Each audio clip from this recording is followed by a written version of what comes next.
Bueno, buenas tardes.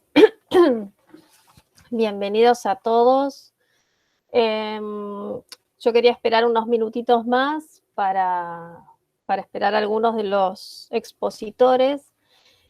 Antes que nada y antes de iniciar las exposiciones y dar algunos datos organizativos sobre esto, bueno, agradecerles su participación tanto a los expositores como a los asistentes que están viendo sus exposiciones.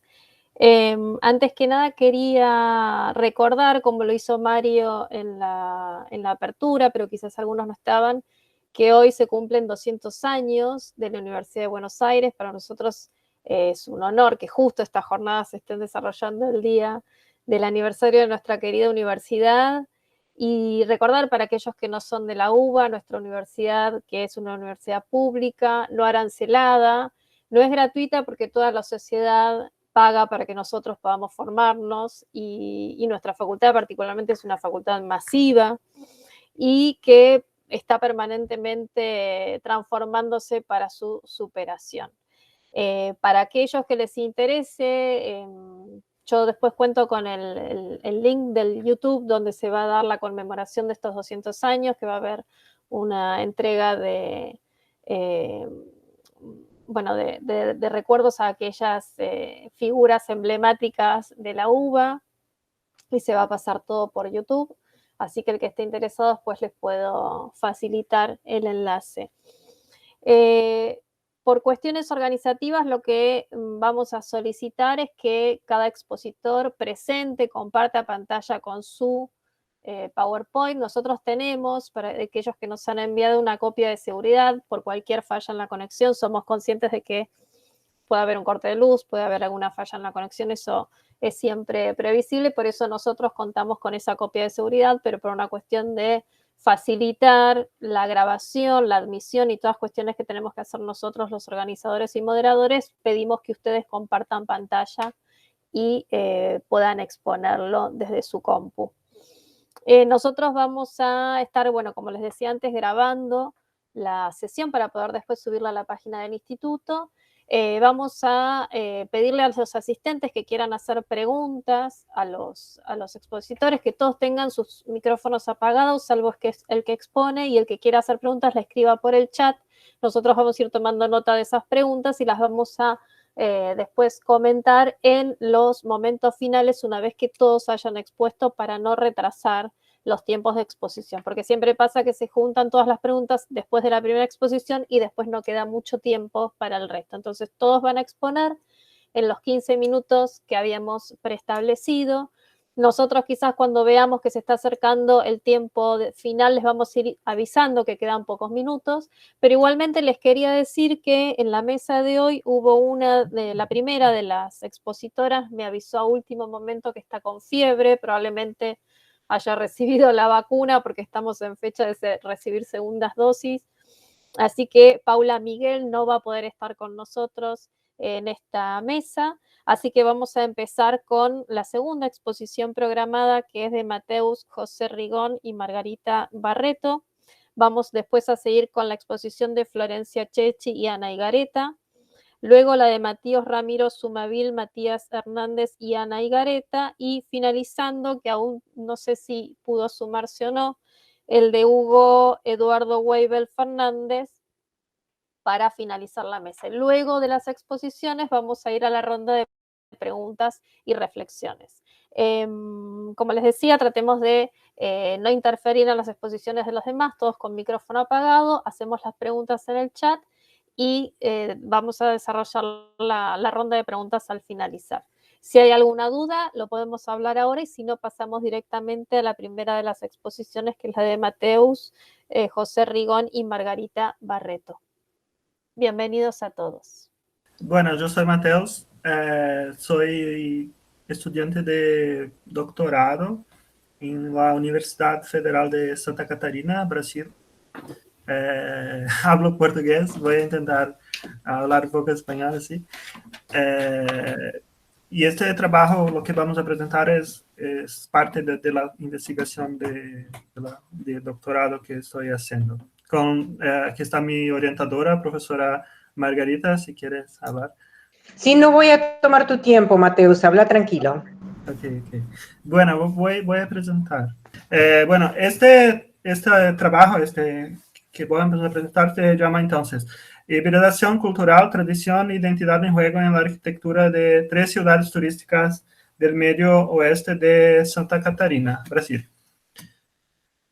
Con relación al tema de pesquisa, se trata de la construcción de la identidad en la arquitectura de ciudades turísticas. El recorte, el objetivo es discutir el proceso de la construcción de la imagen turística de 3 ciudades que están situadas en el medio, en una región conocida como medio oeste del estado de Santa Catarina, que se llaman Tres Setilhas, Fraiburgo y Piratuba. Son las principales ciudades turísticas de esta región, que está en sur de Brasil. Acá yo traigo una síntesis de los conceptos más importantes que hemos trabajado así para interpretar lo que está siendo estudiado en esas ciudades. A partir de Stuart Hall, él nos habla sobre la construcción de las narrativas de las culturas nacionales, y cómo estas buscan el retorno al pasado y la purificación con una forma de construir discursos de una cultura, de las culturas nacionales, incluyendo los procesos de invenciones de tradiciones que son discutidos por Hobsbawm y Hanger. Otro punto muy importante es la discusión sobre la construcción de la identidad y cómo esta está directamente vinculada con la afirmación de la diferencia, la identidad de la diferencia como factores inherentes, inseparables, y también con la afirmación de relaciones de poder por Catherine Woodward y Tomás Tadeu da Silva.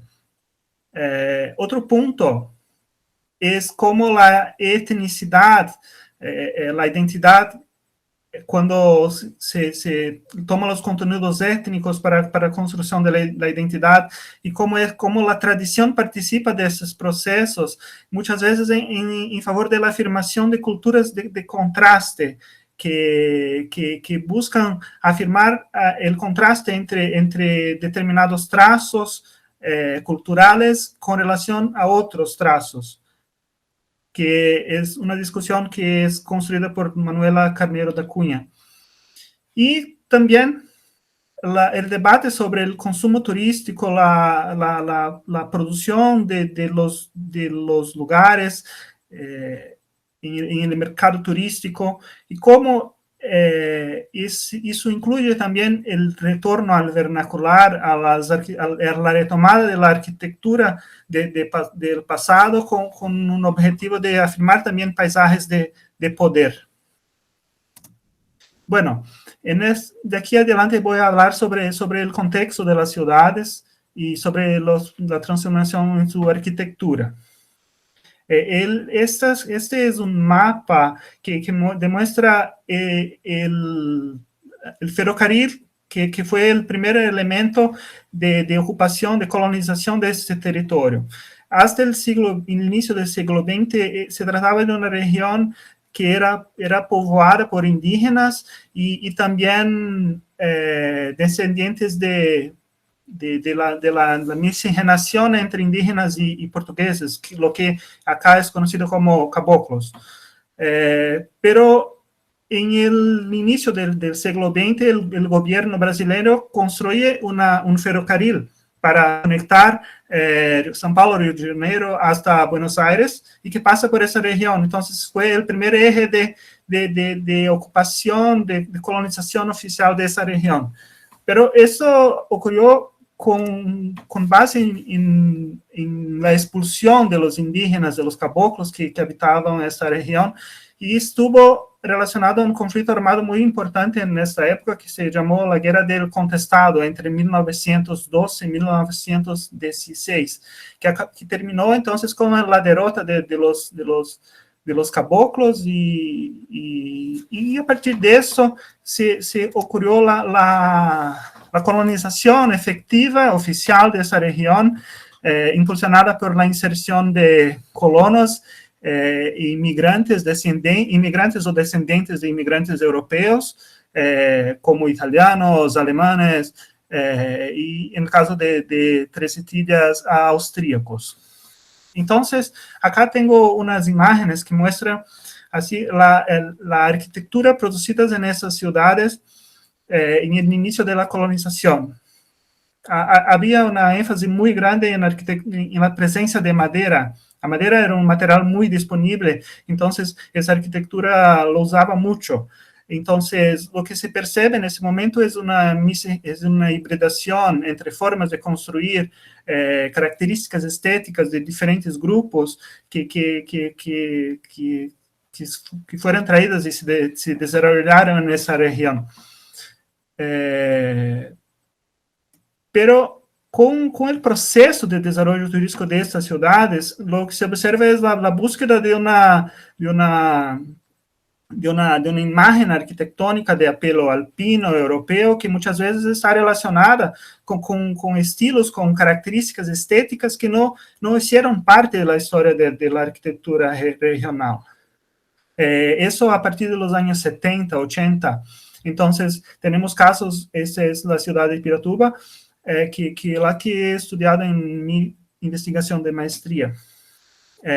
Y esta ciudad, entonces, para crear una imagen de ciudad germánica, basada en la afirmación de esa cultura germánica sobre las otras etnias que han conformado su historia, su pasado, ela busca características estéticas de ese estilo que acá llamamos en Scheimel, que en alemán es Fachwerk,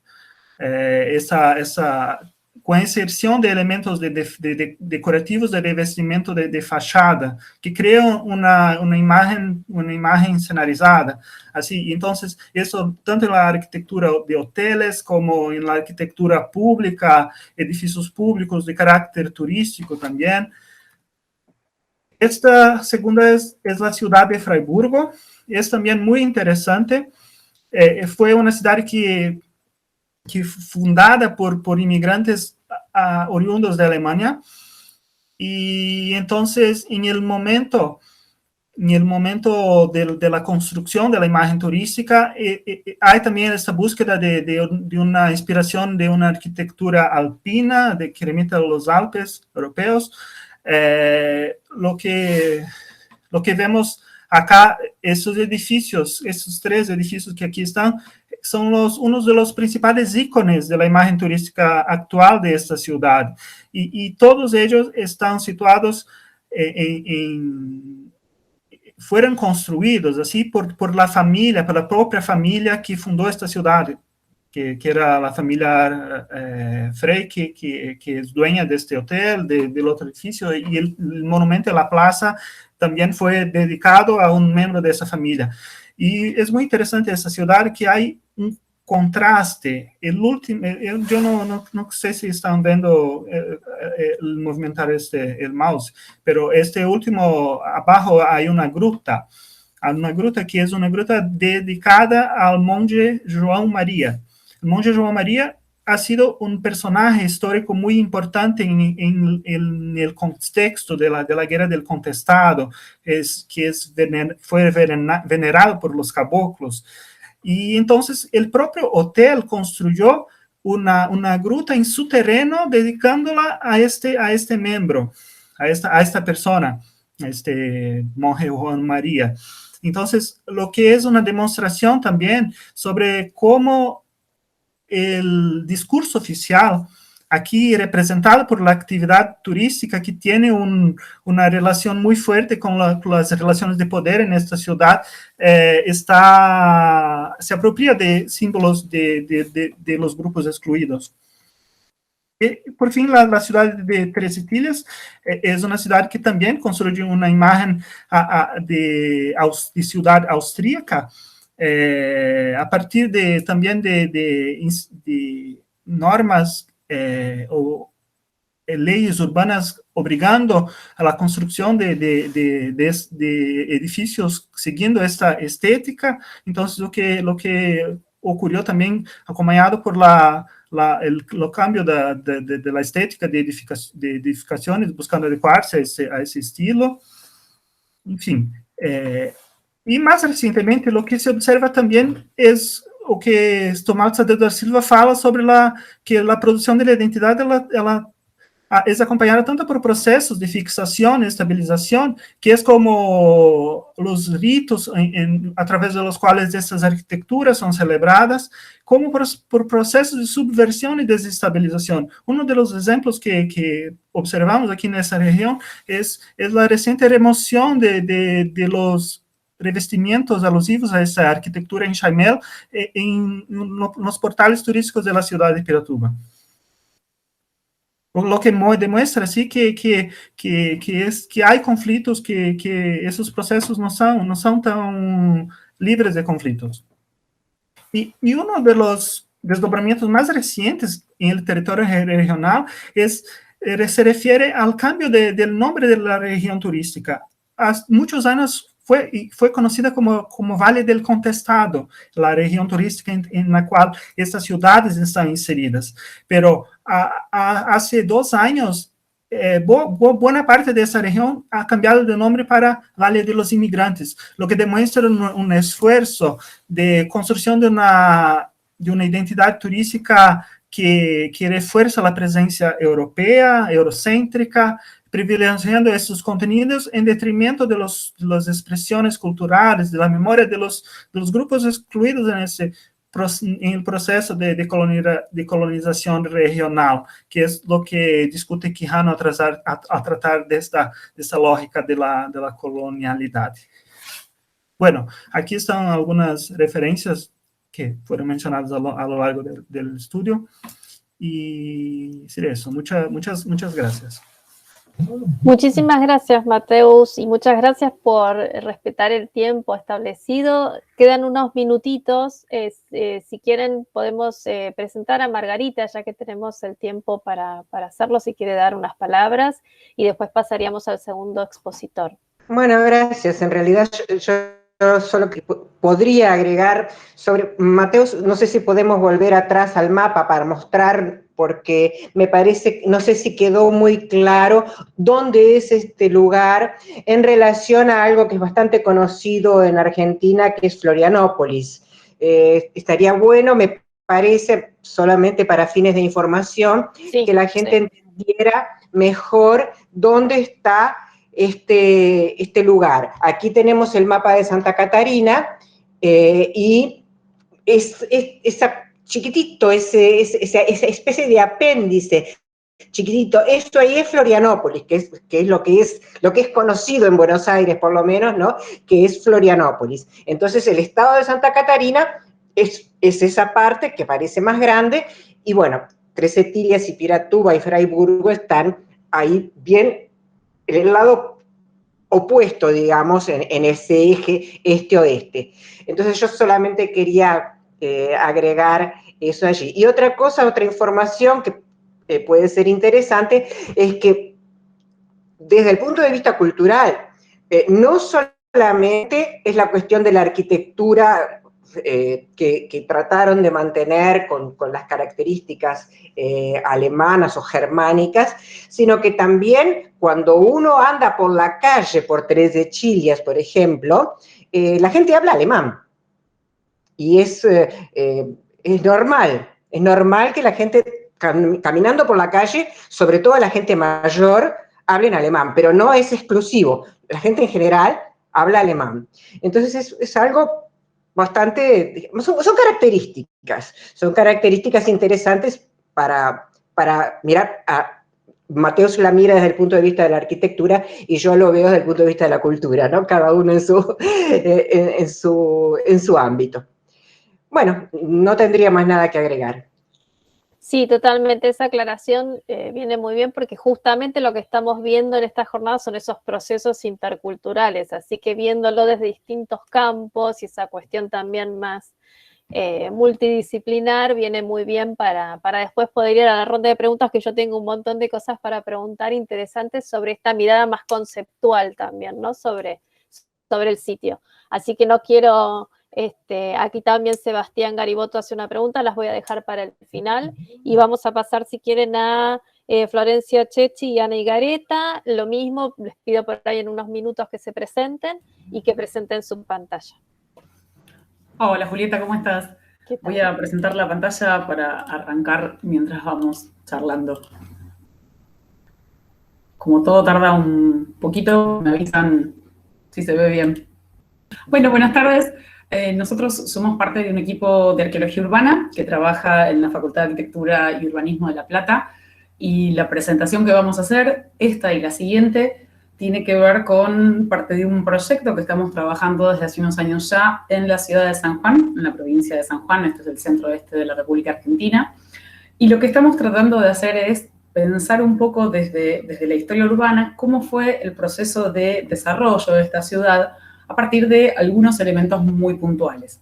En este caso, lo que queríamos mencionar era el tema de las acequias de riego en San Juan y qué otras funciones tuvieron desde el momento de su creación, además de la obvia o de la más conocida. Muy brevemente les comento que San Juan está en lo que es el espacio cuyano de la República Argentina. Es una zona extremadamente árida que depende de la afluencia de agua para la sustentación de la vida. Por eso, desde momentos muy tempranos, de momentos prehistóricos tempranos, lo que se ha visto es que las poblaciones locales desarrollaron diferentes tipos de sistemas de riego y de estructura hidráulica de mayor o menor envergadura para permitir el desarrollo de las poblaciones locales. Este es un rasgo muy específico de esta región que comparte con algunas ciudades del lado chileno. En este caso son las provincias de San Juan, San Luis, Mendoza e incluso parte de lo que es el sur de La Rioja. Lo interesante de esto, y que tiene que ver un poco con el tema de las jornadas, es que esta situación de estructuras de riego se va a conectar desde momentos prehispánicos con lo que fue la fundación de la ciudad de San Juan de la Frontera, que tuvo lugar en el siglo XVI. Esta ciudad se va a fundar en un espacio que no registraba ocupación indígena previa, es decir, no es una refundación de una población indígena, y que va a requerir el desarrollo de su propia estructura de riego con criterios que no son necesariamente los mismos que se venían utilizando en momentos prehispánicos, aunque la necesidad de agua sí va a ser la misma. Lo interesante y lo que nos llama la atención a nosotros de la historia de esta ciudad, del espacio cuyano, San Juan tiene una relación muy fuerte con Mendoza, son ciudades fundadas muy cerca, como parte del mismo proceso conquistador, y Mendoza tiene una historia que es mucho más conocida y está como mucho más explorada, San Juan no, y por eso nos interesaba un poco explorarla desde lo arqueológico.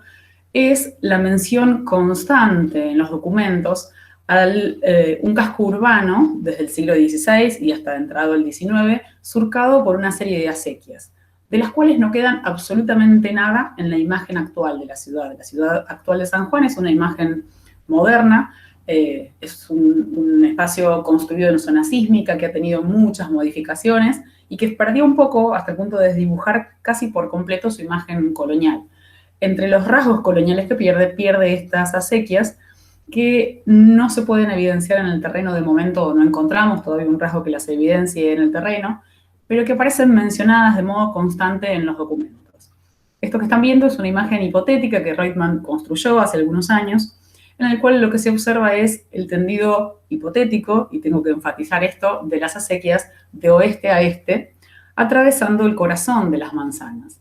Esto es un rasgo muy interesante que no se va a observar en otras ciudades de la región. La acequia de centro de manzana, partiendo al medio de las manzanas del área histórica poblada, y que va a funcionar como parte de un aglutinante del espacio doméstico. A diferencia de otras ciudades coloniales que no tienen este rasgo, San Juan parece haber construido todo su sistema doméstico y de vida a partir de esto.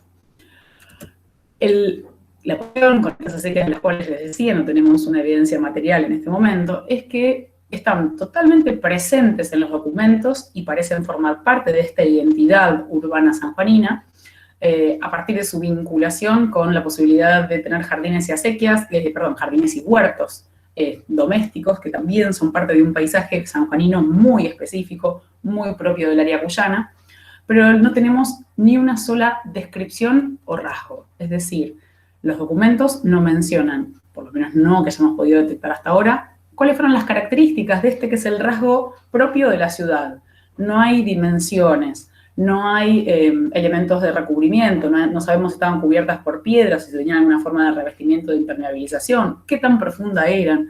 No hay nada mencionado en concreto que nos permita saber cómo fueron físicamente este elemento que los documentos sí indican que es el rasgo propio de la identidad local. Entonces nos pareció interesante empezar a explorar cómo estas acequias que existieron, pero de las cuales no tenemos datos concretos, pueden haber servido para estructurar este paisaje urbano, que les decía, está totalmente desaparecido en la actualidad, y también analizar qué otras funciones pueden haber cumplido en ese contexto. Entendiendo que en tanto ciudad colonial es una ciudad que, por supuesto, que cambió a lo largo de sus 3 siglos y medio de ciudad colonial, pero que tiene que haber complejizado funciones que van a servir para entender más el desarrollo de la población en este espacio urbano, pensando no solo en el riego, que es como la visión típica de las acequias, sino que sirvieron también para otras funciones que pueden haber influido también en la materialidad de la ciudad. Bueno, para poder empezar a pensar esta articulación de la acequia con la vivienda, para poder arrancar en este análisis, partimos de lo que es la manzana hipotética que se describe en los documentos, porque lo nuestro es por el momento un análisis documental, esto de evidencia indirecta, y se decía que en el periodo colonial la manzana estaba dividida en 4 solares, y había una vivienda que se relacionaba con la acequia por un lado, pero a su vez también con otras formas constructivas que estaban asociadas a la vivienda. Nosotros el único dato certero que tenemos es, sabemos que la acequia corre por el centro. Entonces empezamos a pensar, bueno, ¿dónde se ubica la vivienda y dónde se ubican estas otras construcciones que estamos mencionando que se articulan, por un lado, con la vivienda en sí y por otro lado se articulan con la acequia?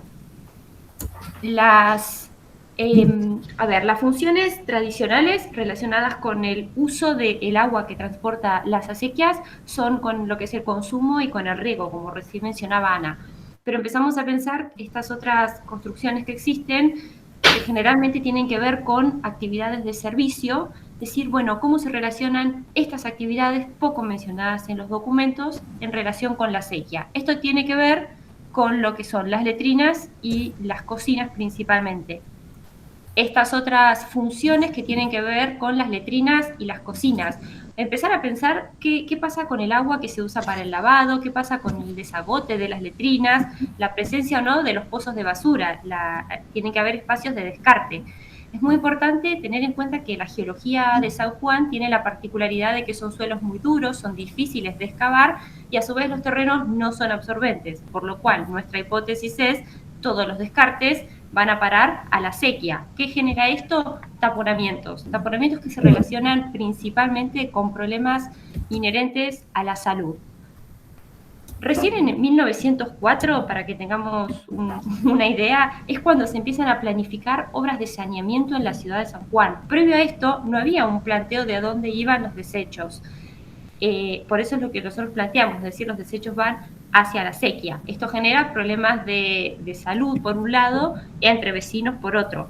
Para tener una referencia que nos pareció muy relevante, en la segunda mitad del siglo XIX hubo una epidemia de cólera, una de las tantas que hubo en nuestro país, que afectó principalmente a Mendoza y a San Juan, que a su vez tienen la particularidad de que son las dos ciudades que tienen el sistema de acequias. Y si pensamos que este agua era para consumo o incluso para el riego de la huerta, que de alguna manera es un modo indirecto de estar consumiendo este agua, es muy probable que estos rasgos característicos hayan promovido la difusión de la enfermedad.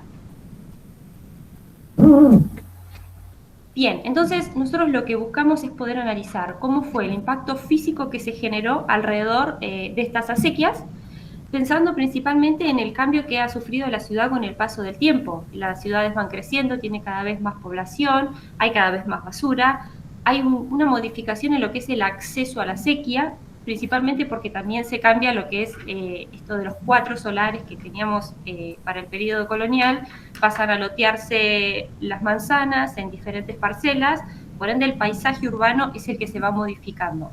Nosotros sabemos que hay una serie de prácticas y de transformaciones físicas que van generando una nueva ciudad, y esto se relaciona con que existen nuevas funciones, aunque hay otras que simplemente cambian, y a su vez se relaciona con nuevas construcciones. Entonces, la forma de resolver los problemas se va modificando a través del tiempo, con el aumento poblacional, principalmente entre la transición de los siglos XVIII al siglo XIX. Entonces, nosotros lo que buscamos ahora es poder conocer cuáles son los rasgos que determinan la fisionomía de la ciudad. Nosotros queremos poder caracterizar las acequias, como mencionaba Ana. Lo que tenemos es en base escritos, a lo que es todo fuentes documentales. Hasta ahora no hemos podido encontrar el rasgo presencial, estamos trabajando en eso, porque es parte de la historia de la ciudad. Piensen que hoy en día este sistema está lo suficientemente modificado que, primero, que no cruzan por el centro de las manzanas, por otro lado, el agua de las acequias ya no se utiliza para consumo, sino simplemente para riego, y se ubican en otro lugar.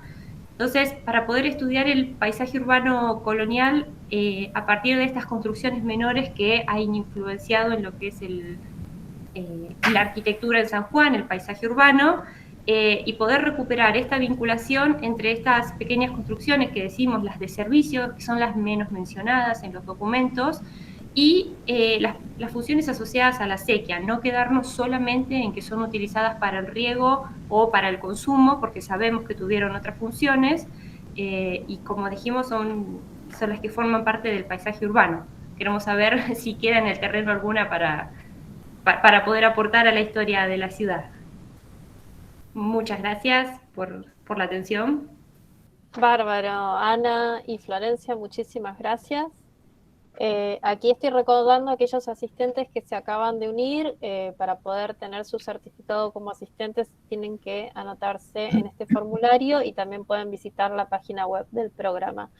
Luego, bueno, tengo algunas preguntas también ahí para hacerles, pero no quiero quitar tiempo a la próxima exposición, que también participa Ana Higareta, y doy el espacio también para que se presente el resto de los expositores. Bueno, y voy a presentar la ponencia. Mientras también aprovecho para presentarme.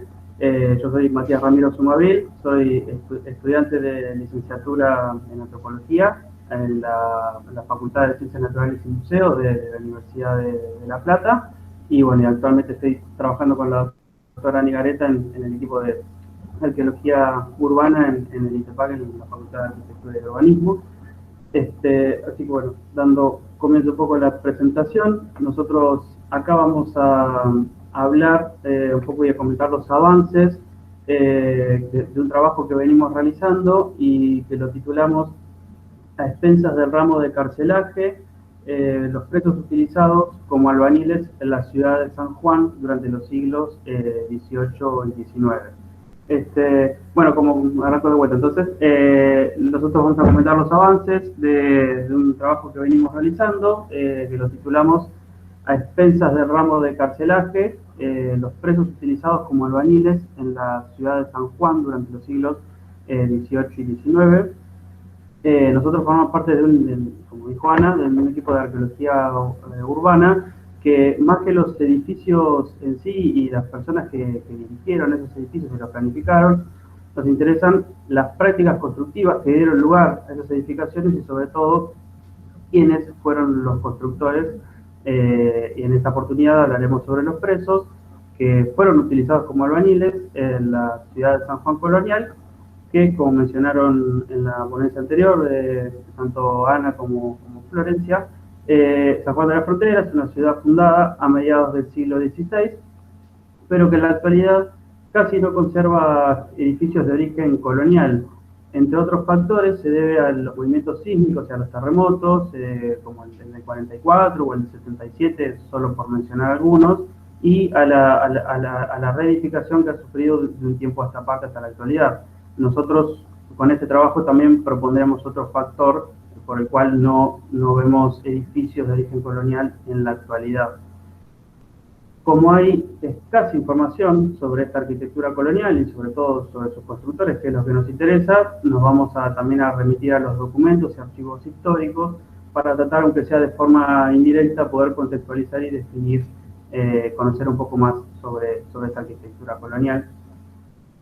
De modo que, para arrancar, el concepto general que vamos a tomar de la albañilería lo vamos a tomar como un proceso activo en la toma de decisiones de todos los individuos que estuvieron involucrados en la construcción y que de alguna manera impacta en el resultado material y que va más allá de cualquier instrucción teórica que hayan recibido previamente.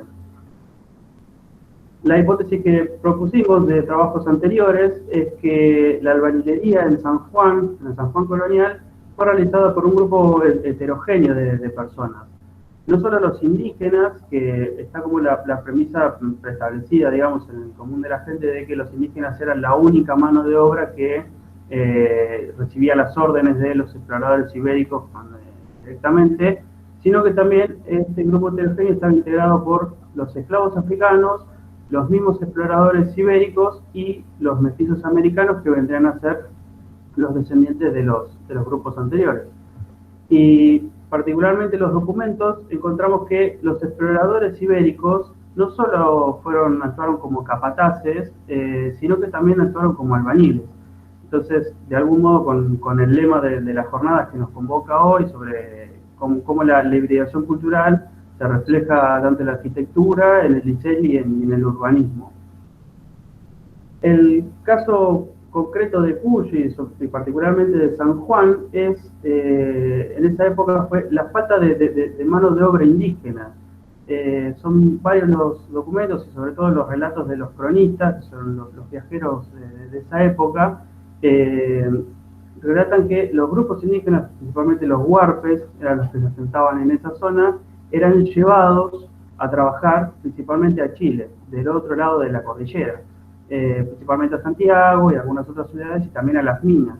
Entonces, de alguna manera la ciudad se queda escasa de mano de obra indígena y los demás individuos se tendrían que haber potenciado para constituirse como albañiles en el espacio urbano. Entonces, la nueva hipótesis que proponemos frente a esto es que estas construcciones, debido a esta situación particular, tendrían que haber tenido características muy singulares. Los ibéricos y los mestizos, entonces, que participaron de estas tareas constructivas, lo habrían hecho tanto en calidad de civiles o soldados, o también los reos o presos, que según el contexto colonial, ellos, frente a cualquier delito que cometiesen, ellos tenían que pagar el carcelaje, tenían que pagar la comida y el alojamiento. Si bien no disponían de fondos, las leyes indicaban que debían ser asistidos de alguna manera, pero como en la práctica casi nadie tenía fondos, eran sujetos disponibles para las autoridades, y en el caso de San Juan, eran sujetos disponibles para la construcción. En este ver, justamente en una población muy pequeña, una cosa importante a tener en cuenta es que San Juan era una población muy pequeña. En toda la región de Cuyo el escenario es muy diferente a lo que se estaba viendo en otras ciudades y a lo que se conoce muy bien para otras ciudades del noroeste, en el cual había mucha más población urbana y muchísima más población indígena. En Cuyo, justamente, y por eso es un caso interesante de estudio, son poblaciones que permanecen con muy poca cantidad de individuos hasta el siglo XIX.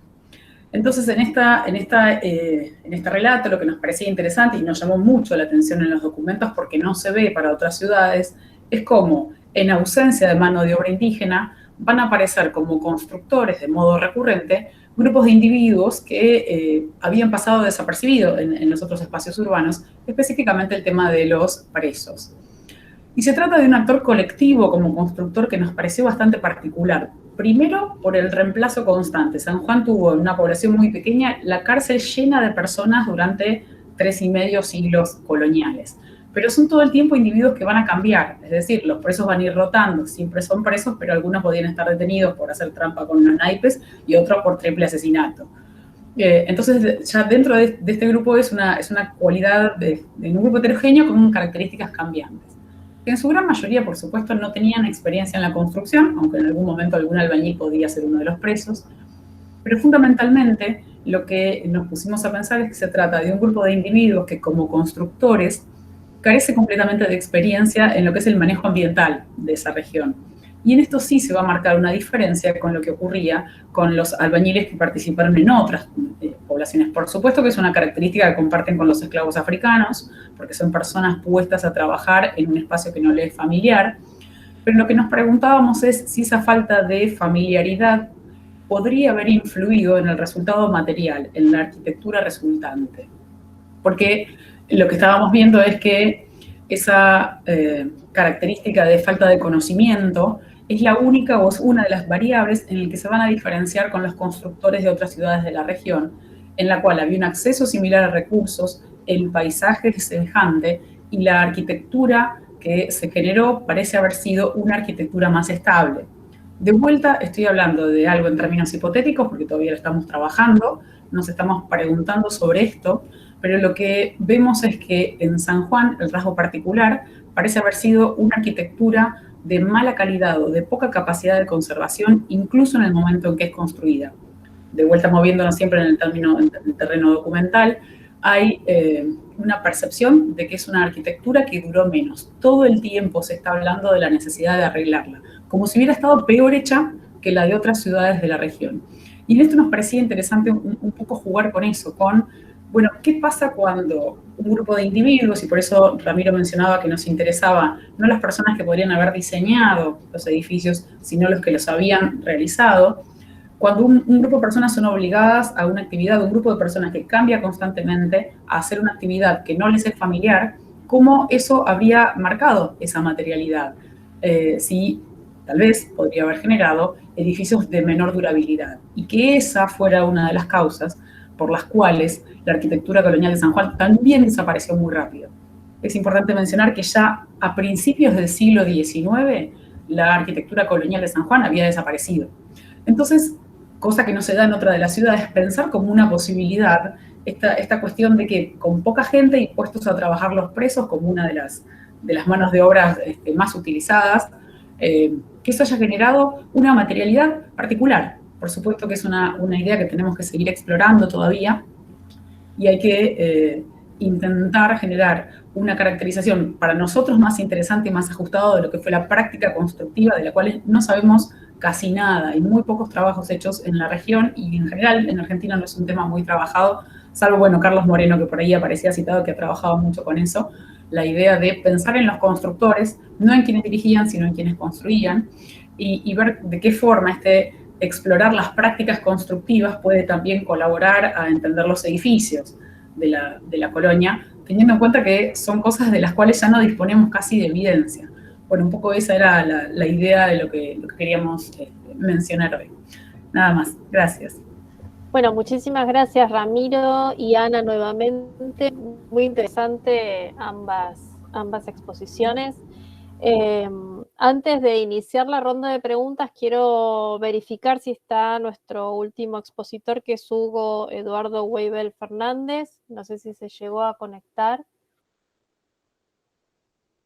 No, evidentemente no.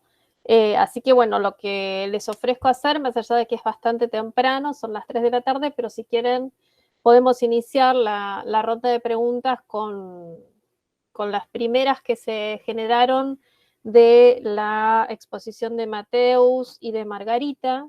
Quería empezar con Sebastián, que lo escribió, pero más que exponerlo yo, y acá también hay uno de Ana, me gustaría que lo exponga Sebastián y después Ana también su pregunta y lo hacemos un poco más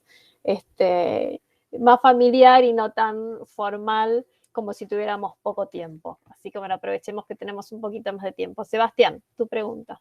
Bien, ¿qué tal? Buenas tardes a todos y felicito a todos y a Mateus también por la exposición que me generó esta pregunta, que es un poco un comentario, una reflexión que puede estar o no sustentada como pregunta, y es si la ciudad de Fraiburgo, que mencionaste, con todos estos ejemplos de arquitectura germánica que se vieron en la exposición, si es una coincidencia o no que el nombre Fraiburgo, con toda esta ascendencia germánica, tenga el mismo nombre que la ciudad Friburgo esta de Brisgovia, de la Selva Negra alemana, y que se parezca tanto. Incluso las fotos, si uno las abstrajera, parecerían de un folleto turístico de ahí de la Selva Negra incluso. O sea, quizá el nombre mismo fuese como un intento más de apropiación o de establecerse esta supremacía germánica o eurocéntrica, como vos bien dijiste. Entonces, yo creo que es doble, pues así como el nombre tiene una sonoridad, pero no se escribe igual, pero tiene la misma sonoridad. La segunda razón es que hay una explicación de que la familia que fundó esa ciudad se llama Frey, en Freiburg. Por eso, entonces es lo mismo. También es una forma de construir ¿cómo decir? De naturalizar, de afirmar esa dominación así de los colonizadores a través del nombre del lugar. Porque no podría ser un nombre de origen indígena o de otra origen, ¿no? Entonces, yo creo que fue por eso. Bien. A mí me pareció re interesante. En Argentina pasa mucho también esta cosa de inventar identidades por fines turísticos, que en algún momento son interesantes porque una cosa es recuperar una identidad de una región o que tenga que ver con la historia, y otra cosa es inventarla directamente. Yo preguntaba, porque por ahí no me quedó en claro, si esto que vos decías, la exageración de ciertos rasgos de la arquitectura germana en algunas partes, tenía que ver con exagerar algo que de verdad se construyó así en algún momento, o inventaron eso para que pareciera que se construía así. No sé si se entiende lo que te pregunto. Sí, había algunos trazos así, de una arquitectura que tiene incluso semejanzas, en fin, con lo que fue retomado y producido, pero la arquitectura inicial de esas ciudades era mucho más híbrida. Entonces, se veía una arquitectura con características que se poner en comparación con otras regiones del sur de Brasil, una arquitectura que tiene mucho más características de arquitectura de origen italiana, por el manejo de la madera, de las características estéticas, tipológicas, ¿sí? do que germánica. Pero lo que pasa es que esta arquitectura germánica es la que vende, la que tiene una imagen turística, la que tiene más fuerza. Eso ocurrió en muchas otras ciudades del sur de Brasil también. Qué cosa que hay una idea de que el híbrido no puede ser parte de una identidad. La idea de que las identidades tienen que ser como con bordes muy definidos, y nos cuesta, siendo que somos americanos, ¿no? Que es muy particular esta idea, nosotros somos un híbrido, cómo nos cuesta entender eso como parte de lo que somos, y buscar la forma de definirlo, de analizarlo. Muy interesante. Es interesante es que hay procesos de naturalización de esas diferencias, de modo que quien vive en esa ciudad, incluso sea de otra etnia, lo cree que es una ciudad germánica, que es así, pero creo que por otro lado hay también esos conflictos que siempre van a ocurrir de un modo o de otro, que van a demostrar que impiden que esos procesos estén cerrados siempre y se realicen. Sí, es que hay una cuestión relacionada con el poder, ¿no? El poder en todas esas ciudades, y corregime si estoy equivocada, Mateus, pero yo estudié muy profundamente el caso de Blumenau, que es en Santa Catarina, pero ya para el lado del océano, ¿no? Más cerca de Florianópolis. Y lo que se ve allí es que por cuestiones económicas la comunidad alemana tenía más presencia y la comunidad italiana tenía menos presencia. Tanto es así que cuando hicieron la ciudad, pusieron los alemanes en el centro, alrededor se hicieron se hicieron las comunidades italianas y después venían los indios. Entonces, si venían los indios, atacaban primero a los italianos y después llegaban a los alemanes. O sea, era como un filtro. Entonces, había mucha relación de poder en esas configuraciones geográficas, ¿no? Sí, ahí yo tengo una pregunta sobre eso, pero antes quería dar la bienvenida a Hugo Eduardo Weibel Fernández, que era nuestro último expositor, que ahí le estoy comentando que estábamos en ronda de preguntas. Si quizás cerramos la ronda de preguntas y finalizamos con tu exposición para no hacer tan cortado todo. Y bueno, y después sí hacemos la ronda de preguntas sobre tu exposición. ¿Estás de acuerdo? Perfecto. Sí, Margarita, súper interesante y relacionado con lo que decía Ana y lo que decía Sebas. Yo justamente anoté algo que me pareció súper interesante del principio, donde está toda la conceptualización, digamos, del estudio del caso, que tiene que ver con la afirmación de paisajes de poder. Y quería, si podían desarrollar un poquito más eso, y que creo que tiene mucho que ver con lo de Margarita, ese autor o cómo ustedes trabajan el tema de la afirmación de paisajes de poder en ese estudio de caso. Bueno, ese es un termo así de Sharon Zukin. Es yo, si no me engano, es socióloga, que trata del turismo y la construcción de la imagen de las ciudades. ¿Sí? Entonces, la idea de paisajes de poder es la misma que ponen, por ejemplo, no sé si es Stuart Hall, pero Catherine Woodward o Tomás Teodoro da Silva, cuando habla de que la afirmación de la identidad está acompañada pela afirmación de la diferencia y también está relacionada a la afirmación de juegos de poder. Y lo que se pasa es que a través de esas arquitecturas, esos paisajes de poder se tornan visibles, porque ellas manifiestan el control, el paisaje de control. Por ejemplo, en la ciudad de Freiburgo he mostrado unas edificaciones, todas aquellas están en el centro de la ciudad, en la área de más destaque en el paisaje de la ciudad, lo que demuestra, sí, ese poder, cómo él se manifiesta en el paisaje. En cuanto en las periferias están, los signos están en el centro, y los que tienen menos poses están en las periferias muy, muy lejos. Entonces, al turista que llega en esos lugares, ve esa imagen de la ciudad, no ve la imagen de la ciudad que no interesa al turismo. Así. Yo creo que está colocado en ese sentido. Perfecto, muchísimas gracias, Mateus. Hay una pregunta también que quería hacer Ana. Sí, Ana soy yo, ya la hice antes, es la misma que ya la hice. ¿Es la misma? Perfecto. Bueno, muy interesante. Yo creo que podríamos seguir indagando porque hay muchísimas cuestiones conceptuales interesantes de esta exposición, pero querría, para no estirar mucho el tiempo para Hugo, sí ir a las preguntas de las exposiciones de Ana y Florencia y de Ana y Ramiro. Sí, Ramiro. Yo tengo algunas preguntas, no sé si, pero quiero dejar abierto a otros participantes si tienen preguntas para ellos. Bueno, pregunto yo. Yo anoté varias cosas y me pareció muy interesante todo lo que ustedes en ambos casos trabajaron con las fuentes documentales y el acceso a las fuentes documentales y muchas veces lo no visible en las fuentes documentales y que se tiene que trabajar desde supuestos.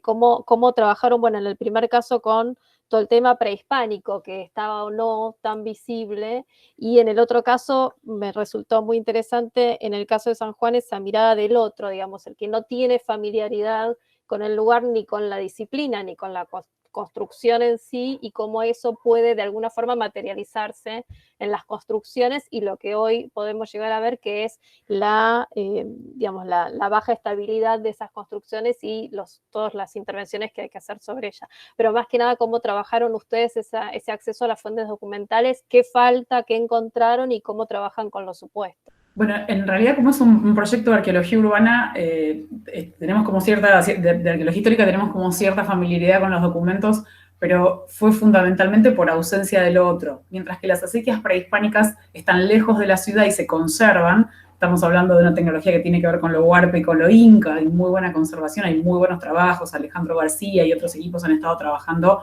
en físico, digamos, en los espacios con las acequias, con todo lo que es la red hidráulica, eso está bárbaro, pero en la ciudad no hay conservado un rasgo físico. Entonces, tratamos de reconstruir la materialidad a partir del uso de los documentos porque es la alternativa en la que podemos movernos hasta que podamos integrar todo. San Juan tiene mucho de relato mítico, es una ciudad con mucha como una historia construida de repetición de algunas cosas, pero hay pocos documentos, tienen mala conservación documental, muchos documentos repartidos por sus cambios de administraciones entre Chile y Argentina. Entonces, bueno, también estamos en un proceso medio artesanal de reunir el rompecabezas de los documentos. Tiene muy poca documentación hasta el siglo XVIII. Y después en el siglo XVIII y XIX sí ya cambió un poco el panorama. Y la cuestión fue, ¿qué podemos decir de la materia a partir de los documentos? O sea, ¿cómo podemos reconstruir la arquitectura desde lo material teniendo solo textos? Y bueno, justamente un poco las ponencias apuntaban a las dos cosas, a tratar de reconstruirlo a partir de una cosa que para la arqueología es fundamental, que son los espacios domésticos. De la información que se tiene de los edificios de San Juan hay mucho de lo religioso, mucho relativo, pero hay bastante más. Pero la idea de cómo se articulaban las acequias con los espacios domésticos no había nada hecho. Pensarlo físicamente, es decir, a ver cómo estaba, qué tan lejos o qué tan cerca estaba una letrina de las acequias, es una cosa como que es un interés por ahí muy arqueológico. Y la otra parte es, bueno, y a partir de las prácticas, ¿quiénes construían en una ciudad en la que casi no había mano de obra indígena? Y ahí empezaron a aparecer todo el tema del carcelaje, que son, mencionábamos en los dos casos con los chicos, son temas hipotéticos todavía de pasar. Cuando tengamos una masa crítica de información suficiente histórica, pasaremos al terreno a ver si podemos encontrar algo de eso con lo cual compararlo. Todavía estamos teniendo información. Claro, están en pleno proceso de investigación. Sí. Bueno, muchísimas gracias por la información. Aquí yo me había confundido, era Florencia la que quería preguntarle a Mateus, no Ana, que habla de la presencia alemana, si la tienen solo en el estado de Santa Catarina o han identificado esto en otros estados. Y acá Mateus explica, hay muchos lugares en el sur de Brasil donde hubo los principales flujos de inmigración germánica, no solo en Santa Catarina, sino también en Río Grande do Sul, donde la ciudad de Gramado es uno de los casos más conocidos.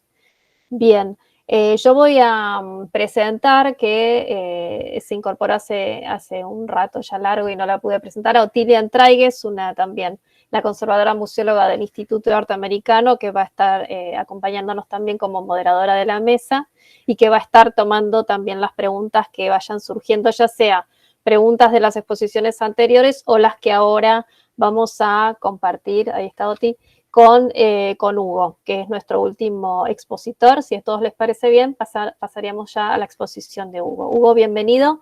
Te damos unos minutos también para que te puedas presentar, que nos cuentes a qué te dedicas, dónde desarrollas tus investigaciones y en qué universidad trabajas, y te damos tu espacio de presentación. Muchas gracias. Yo trabajo en el sur de Chile, entre las ciudades de Osorno y Puerto Montt, en la Universidad de los Lagos, una universidad estatal. Mi ámbito de investigación, en realidad, yo soy arquitecto y trabajo, el ámbito de investigación mío tiene que ver con el proyecto moderno, la arquitectura y el urbanismo moderno. Y en eso he estado hace varios años en la ciudad de Osorno, que en realidad es bastante particular sobre eso. Bueno, no sé si quieren... ¿Podés presentar, compartir pantalla para presentar tu trabajo? Sí, dame un segundo. Perfecto. Yo acostumbro a leer porque me olvido de todo, pero aquí va. El 8 de septiembre de 1793 se firmó a orillas del actual río Rahue, en ese momento denominado Río de las Canoas, el Parlamento y Tratado de Paz de las Canoas de Osorno. El tratado determinaba la cesión a favor del rey de España de un área territorial acotada que iba desde la junta de los ríos Rahue y Damas hasta la cordillera, delimitando los territorios al oriente y poniente del río Rahue para españoles y mapuches huilliches respectivamente. En las inmediaciones de la junta y situada en territorios cedidos al rey, se encontraban las ruinas de la ciudad colonial española de Osorno, cuya posterior refundación se posibilitó por la firma de este tratado. Desde su refundación hispana hasta fines de 1793, El devenir de Osorno quedó marcado por este tratado. Como reflejo de este y de las prácticas sociales que estaban teniendo lugar, la organización espacial de la ciudad comenzó a configurarse en tensión oriente-poniente, teniendo como lugar de frontera física y cultural a los ríos Rahue y Damas. La forma de habitación o cohabitación local reconoció en esta transversalidad respecto de la longitudinalidad país una de sus señas más claras de identidad, que respondió tanto a las ancestrales formas de ocupación territorial del pueblo mapuche huilliche, como a las nuevas formas de vida que practicaron los colonos germanos inicialmente en los valles centrales. Otro factor colaborador de esta característica transversalidad local es la geomorfología. La ciudad hispana se emplazó al oriente del río Rahue, como dijimos, siendo su límite norte un fuerte desnivel de alturas presente a lo largo de la ribera norte del río Damas. Esta diferencia de altura del terreno, además de marcar el inicio del territorio huilliche no cedido, colaboró en la tensión transversal debido a la dificultad que esta topografía significaba para la expansión hacia el norte de la ciudad. Ya. Bueno, estábamos explicando un poco la idea esta de la transversalidad de la construcción del espacio urbano de Osorno en relación a la longitudinalidad país. Entonces aquí estaba tratando de explicar, voy a seguir leyendo el tema de los aspectos topográficos. Dice, otro factor colaborador de esta característica transversalidad local es la geomorfología. La ciudad hispana se emplazó al oriente del río Rahue, siendo su límite norte un fuerte desnivel de alturas presente a lo largo de la ribera norte del río Damas. Esta diferencia de altura del terreno, además de marcar el inicio del territorio huilliche no cedido, colaboró en la tensión transversal debido a la dificultad que esta topografía significaba para la expansión hacia el norte de la ciudad. Hacia el sur, el crecimiento del asentamiento también tuvo limitantes geomorfológicos, como las quebradas, entre otras las quemas, y los esteros El Molino y Molulco. Además del límite impuesto por la cesión de tierras, este factor geomorfológico marcó nuevas restricciones entonces a la evolución del espacio urbano que favorecieron una direccionalidad del crecimiento en tensión transversal. Producto de esta accidentada geomorfología, el trazado fundacional en Damero, potencialmente expandible en dirección a los 4 puntos cardinales, tuvo mejores posibilidades de expansión hacia el oriente. Y la incipiente tensión oriente-poniente del crecimiento se muestra entonces en este plano de la ciudad de fines del siglo XVIII.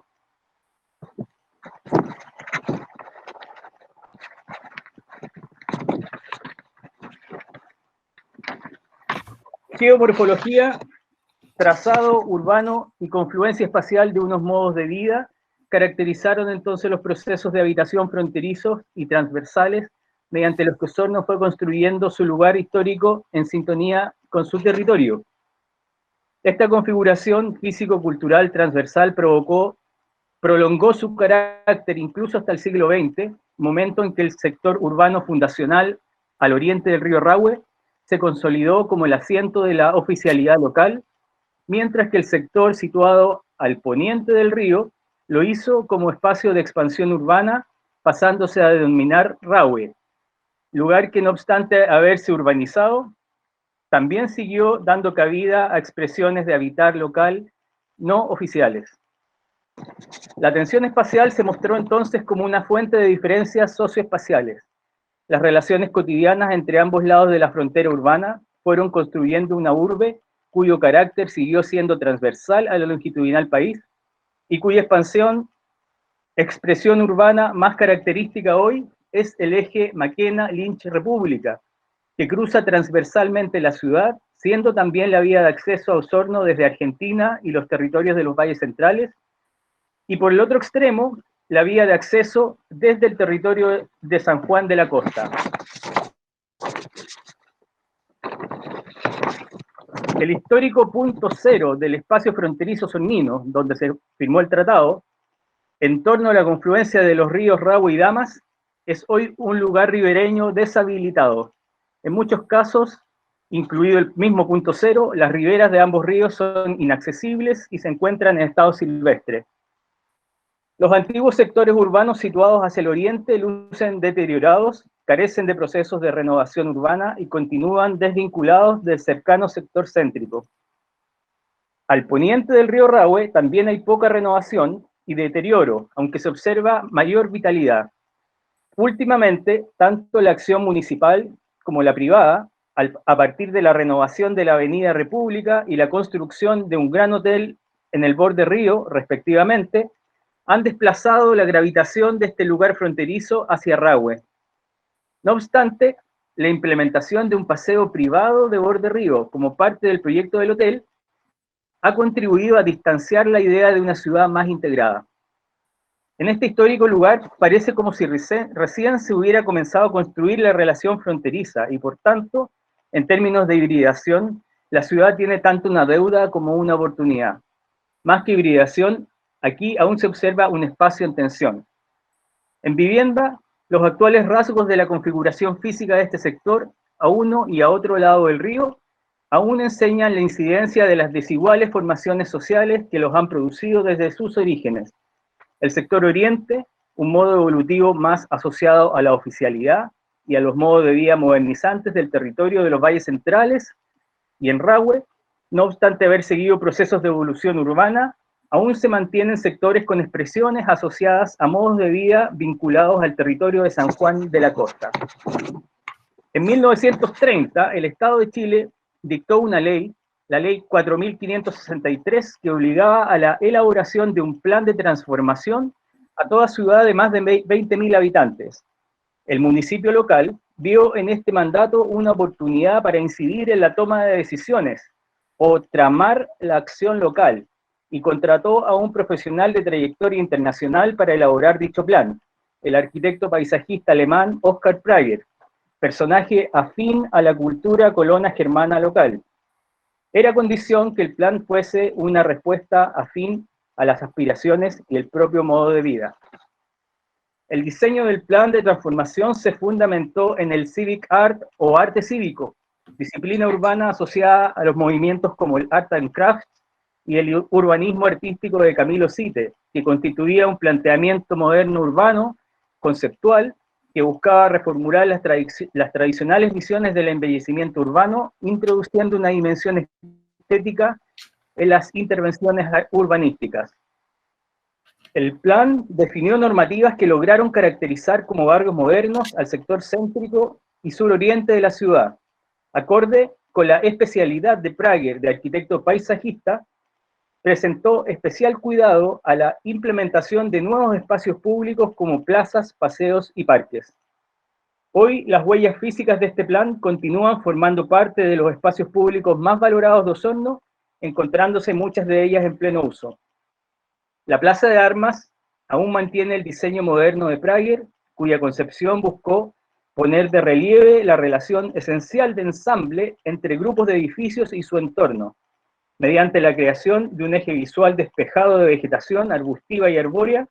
Vinculó los edificios de la Gobernación y la Catedral, que se situaban enfrentados en sentido oriente-poniente, vale decir, en el sentido de la transversalidad de la ciudad. Para intensificar esta operación de vínculo plaza-ciudad, Prager diseñó las Vier äußeren Platzzecken, o los espacios de permanencia en las 4 esquinas de la plaza, para facilitar el vínculo visual hacia las edificaciones esquina y las calles céntricas. La renovación del principal espacio público de Osorno buscó dialogar con el entorno urbano preexistente, marcado por el damero fundacional, en el que se emplazaban aún entreverados edificios de la tradición constructiva en madera aportada por los colonos germanos, con las edificaciones modernas presentes desde mediados de los años 20 en torno a la plaza y en las calles céntricas cercanas. En torno a la Plaza de Armas surgieron edificaciones modernas como el edificio de la Gobernación y el Gran Hotel, asimismo como el edificio de la Sociedad Agrícola y Ganadera de Osorno. En calles céntricas como las calles O'Higgins y Ramírez también se edificaron modernos edificios de uso mixto, comercial y habitacional. Algunos fueron diseñados o codiseñados por arquitectos alemanes avecindados en Osorno, como Fritz y Eugen Freitag, con estudios en la Escuela de Stuttgart, adscrita al Traditionalismus, corriente moderna alternativa al movimiento moderno internacional más rupturista, que se basaba en la adopción conjunta de la modernidad y la tradición moderada.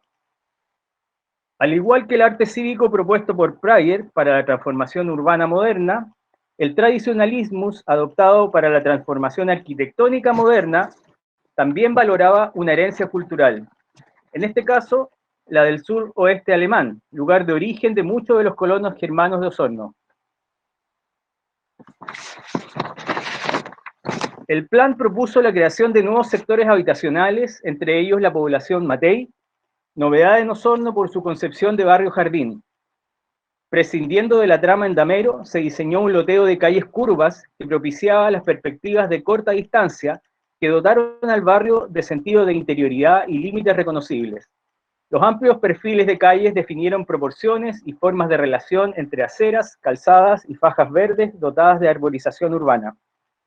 Desde los años 40, Osorno contó con un barrio de lotes de holgadas dimensiones para viviendas unifamiliares con antejardín, cuyos diseños asumieron una particular expresión moderna local que hibridó formas modernas y preexistentes, generando nuevos diálogos que originaron un acervo de arquitecturas hoy identificables como un legado patrimonial propio de una ciudad que al modernizarse también reconocía un legado histórico. La expresión moderna de las formas, junto a la adecuación de estas viviendas a usos culturales y a condiciones locales de clima, disponibilidad material y técnicas constructivas, fue una amalgama que resultó en viviendas modernas híbridas o localizadas.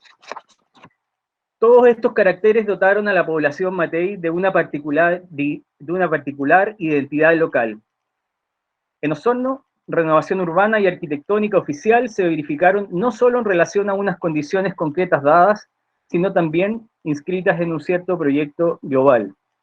Este conjunto de paisajismo y arquitecturas constituye hoy un paisaje urbano y arquitectónico moderno híbrido apropiado.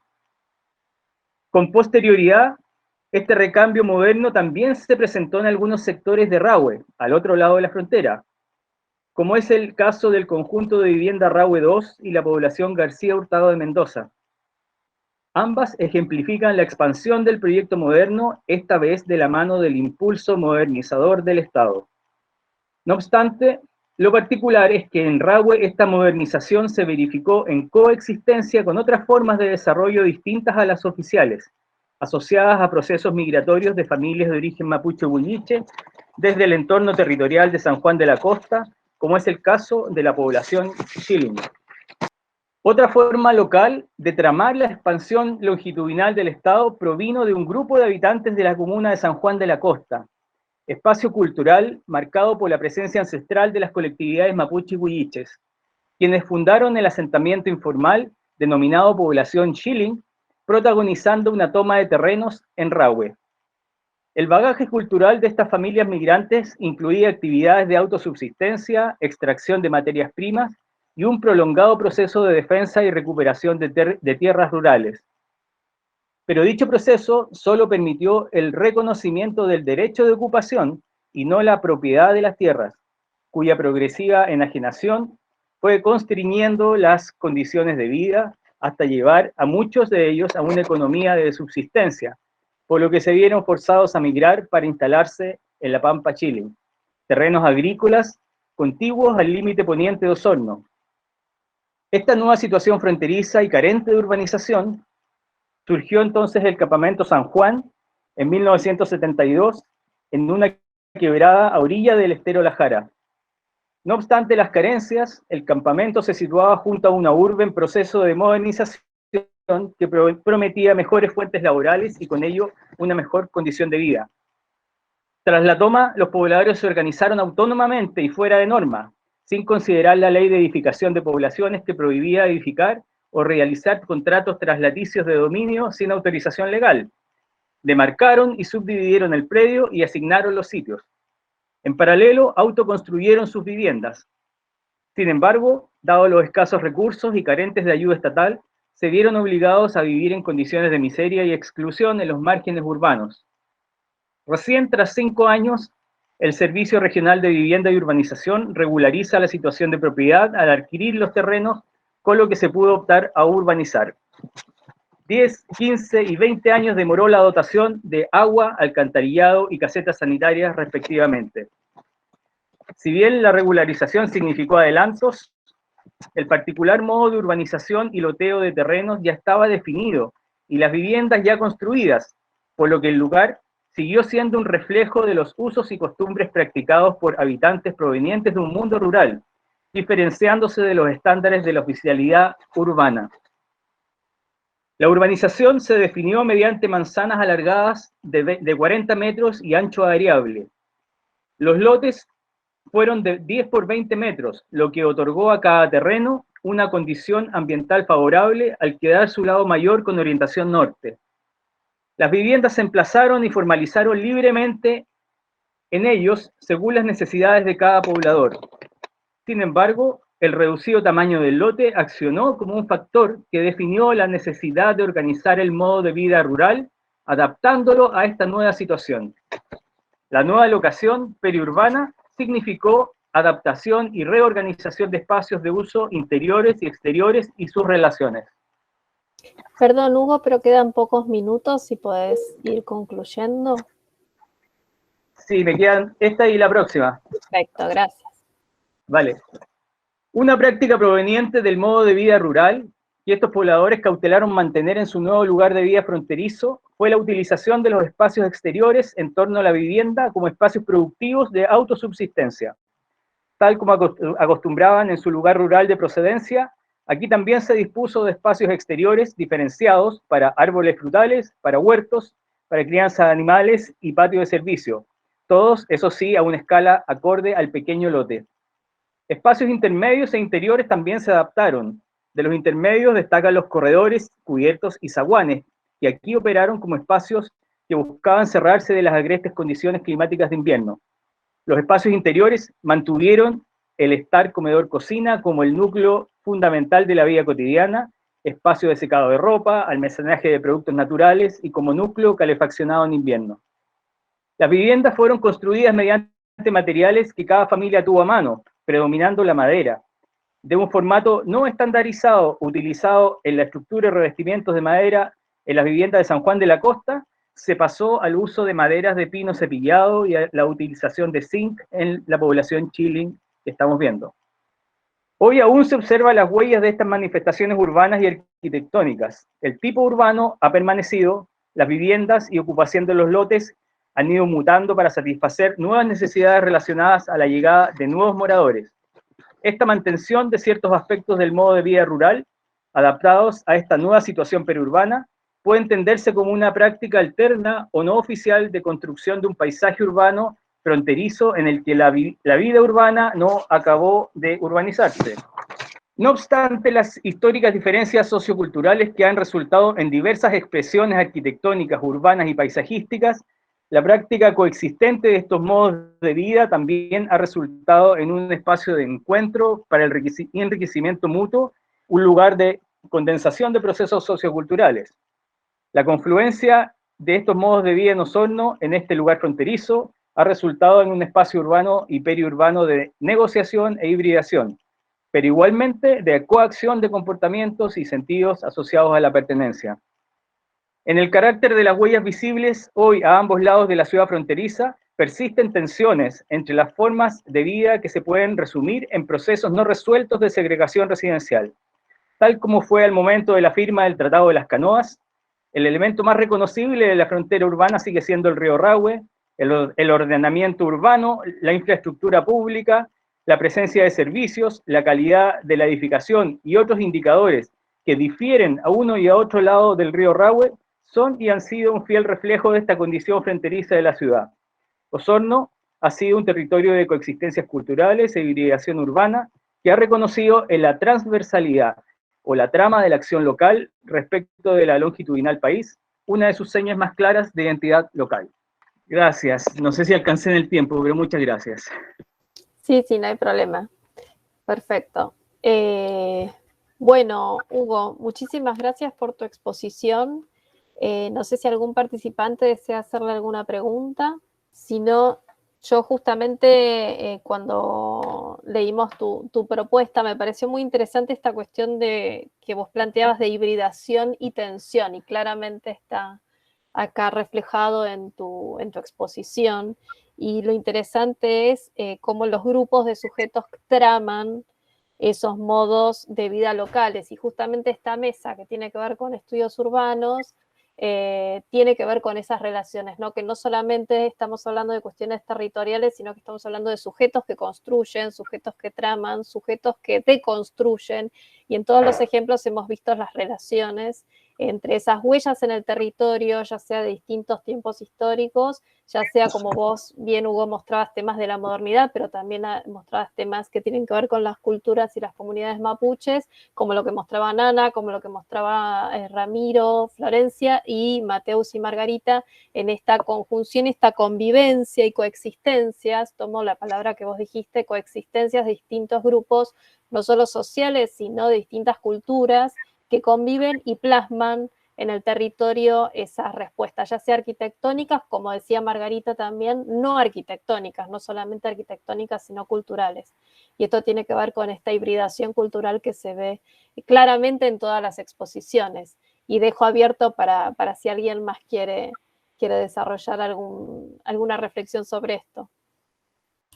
Creo que la idea de tensión en las ciudades históricas es una idea fuertísima, que va asociada justamente con el concepto de híbrido. Por lo menos en antropología, yo creo que en arquitectura esto tiene una dimensión diferente, pero en arqueología el concepto de híbrido es un concepto al cual se le dio muchas vueltas, en algún momento se decidió cambiar la palabra que sonaba fea, y al final termina describiendo una circunstancia que tiene que ver con esto. Me pareció interesante lo que decía Hugo, la idea de el mantenimiento de ciertas formas de lo rural más allá de la normativa o qué se decide en el ámbito urbano, y cómo estas ciudades que tienen como historias muy particulares terminan en realidad desarrollando una identidad que va por, digamos, por su propio espacio y que tiene que ver con su ambiente y que articula todas estas cosas que vienen de otro lado. Por eso el concepto de híbrido para mí sigue siendo extremadamente explicativo y útil. Después tal vez tengamos que definir los límites y los alcances, pero el híbrido y la tensión están en la historia urbana, por lo menos de nuestra región seguro. Totalmente, totalmente. Y es muy claro en todos los ejemplos, aparte viendo ejemplos de tanto, bueno, lo que ustedes hacen, Ana, Florencia y Ramiro, con la arqueología urbana o con los tratando de ver desde los restos arqueológicos cómo se explican ciertos fenómenos sociales, o lo que mostraba Mateus y Margarita, esta cuestión del turismo, que también en el tema de la hibridación cultural es muy fuerte lo que genera el turismo en esta cuestión de la construcción de nuevas identidades, ¿no? Que vos también, Ana, lo planteabas como, bueno, esto es algo forzado, es algo natural, es algo que desde la coexistencia se generó naturalmente, y bueno, y todo lo que es el sur de Brasil tiene para nosotros los argentinos, que lo conocemos un poco más desde como turistas, ¿no? Y no como el grupo social que vive allí, también nos llega esa mirada del turismo un poco a veces forzada, que no solo es en Brasil, que es en todas las ciudades latinoamericanas. Yo he conocido Perú, México, y también está esa cuestión del turismo un poco, esa fachada o esa acción casi teatralizada de cuestiones culturales, naturalizándolas como algo muy propio de la mirada del turista, ¿no? Entonces eso es algo que creo que todavía tenemos que seguir trabajando desde el campo social en general, no solamente desde la arquitectura, sino desde todos los campos de la cultura. Y bueno, y lo que mostraba Hugo también, esa arquitectura moderna, ¿no? Tan visible en ese entorno arquitectónico de la Plaza Central. Hugo, no sé si querés contar un poquito más de cómo conviven y coexisten, ¿no? Esas tensiones desde lo que vos planteás en tu exposición. Sí, bueno, muchas gracias. Yo me subo inmediatamente al concepto de Ana Igareta, ¿no es cierto? Muchas gracias con lo que tú dices del espacio articulador. No lo tenía en ninguna parte, eso me parece muy bueno como para complementar todo este discurso. La urbe como espacio articulador me parece una visión muy justa, digamos, y articulador de identidades locales, ¿no es cierto?, de distintas producciones, en este caso arquitectónicas, que han ido coexistiendo, que se han ido ensamblando en un lugar, ¿no es cierto?, de confluencia. Me parece muy, muy acertado. Muchas gracias, Ana.